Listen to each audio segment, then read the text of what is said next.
لە کۆبوونەوەی خۆیان بڕیاریدا کە ملیارێ دینار بۆ لە بودجێ حکوومەتی هەرێم بۆ سلێمانی بە تایبەتی دابین بکرێت.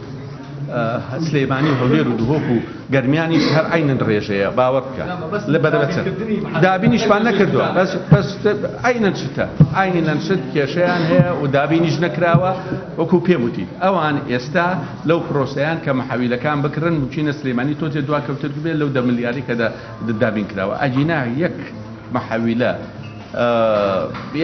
تەفزیلی رابێ بە شارێک بەسەر شارێکە شتیوانیە و نشکرا ئەو ناکرێت. ئەمە سێکتەری کارەبایە، ئەمە وەزعی قەیرانی داراییە.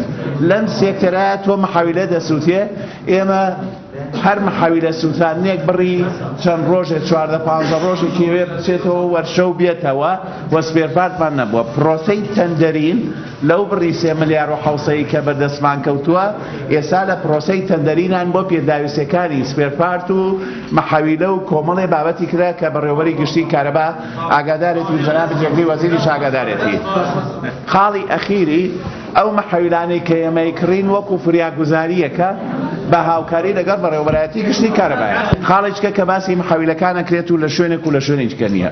بەڕێزم لە سلەیمانیە تا ئێستا بەو بڕەپارەی کە لەبەردەست بووە لە بودجەی نەوتیسەی پێوتێ 25 مەحەویلەمان بە پەلە کڕیوە و تەوزیعمان کردو لە ئینکراوە. ئێستا لە پرۆسەی 25 مەحەویلەی کەین بەڕێز لژنەی باڵای وزات ملیارێکی بۆ داناین بۆی پرۆسەکە کار بکەین کە مەحەویلەکان کڕین بۆی سەر مەحەویلە لابەرین.